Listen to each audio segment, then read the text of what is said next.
जागने वाले किसी बांग दरा से दिल हो. You went to Gaza when you were 22 years old. You went there at a time when there was an information drought.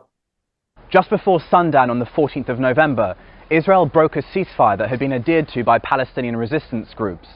It launched a premeditated land, sea and air assault on the besieged Gaza Strip, named Operation Pillar of Cloud. Did you know that this issue would blow up in the future? Yeah. Did you anticipate it? Yeah, I guess we did, because you can't imprison people for a decade, or now 2 decades, and expect it not to blow up. I mean, when I went there, Vittorio Arrigoni had been killed by sort of ISIS-like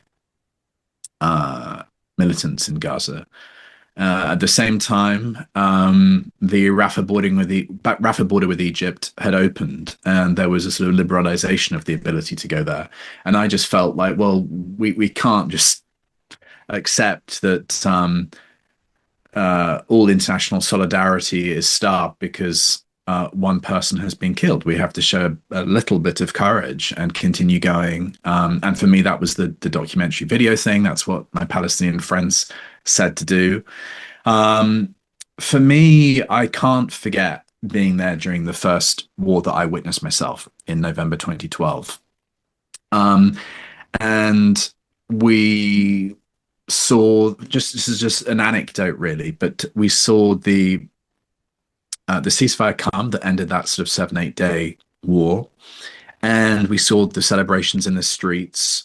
And you see some Palestinians celebrating, and you see other Palestinians not angry at the celebration, I don't want to exaggerate it, but mourning the celebrations. Because although, yes, there's a ceasefire and the resistance hasn't been defeated, they would say, we've just lost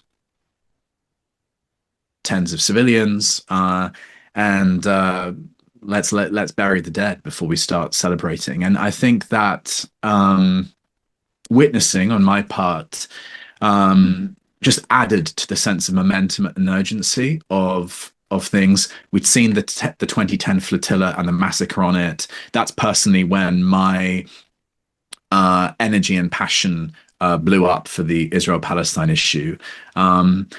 And then going to Gaza, and that sense, let's do everything we can to try and make this stop. And I did the talking tour, and I had the 6 steps of what we can do. And it's an ongoing international solidarity movement. Was it going to end like this? Yeah, I mean, I think we learned in the UK specifically, again, with Brexit, Boris, and COVID, that things often have to get worse before that they can snap back and get better. You know, Brexit, we weakened our currency, we weakened our economy, we weakened our social mobility, we weakened our international connectedness. Everyone thought that we were a joke. We then literally elected a joke, and they wanted to tackle immigration, but they let 2 million people in.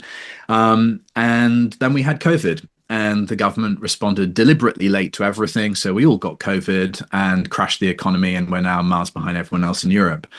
So I think we learned that things can and maybe have to get worse before we will resist them, and they will start to get better. So I think, for me personally speaking, going from the 2010s and then looking at the 2020s, it's been a curve and a journey there.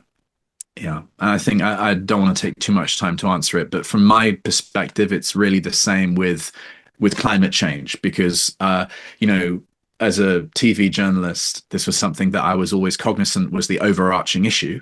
But how many editors or newsrooms want to talk about something which can be seen as abstract?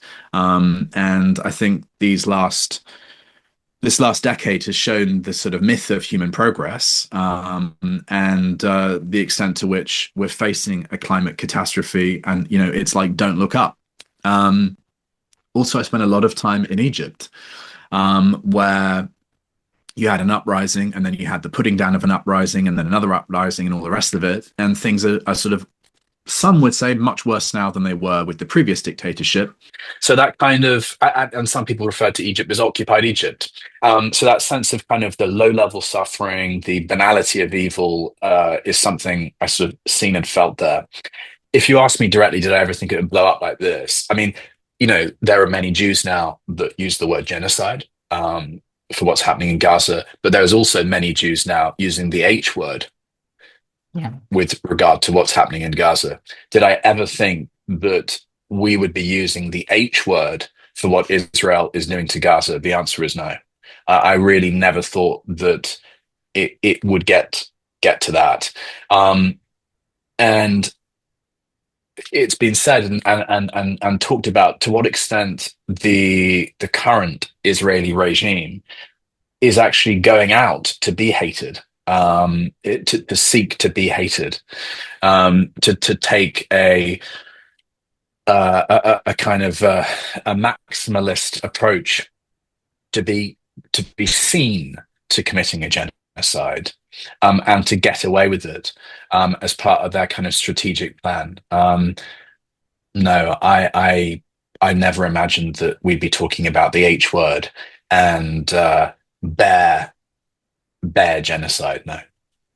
Yeah, but this is where I give you so much credit, because for 13 years, and you remain consistent with it. You remain consistent with it. I mean, I don't think there was anybody, because there are a lot of independent organizations we are seeing that are picking up momentum to speak about this issue now. But to know about this 13 years ago, I mean, that is where I give you a lot of credit. Even Professor Norman Finkelstein, he also remained consistent with it. But there was a time where even he was like that, just leave this issue for now. I don't think what's going to transpire. But you remain consistent with it, and that's where I give you so much credit. I remember that period clearly when he felt like he was the only person. I remember him saying in interviews he felt like he was the only person banging on about this. Who wrote a book for Gaza, and no one bought the book, and the people he bought the book and all the rest of it. I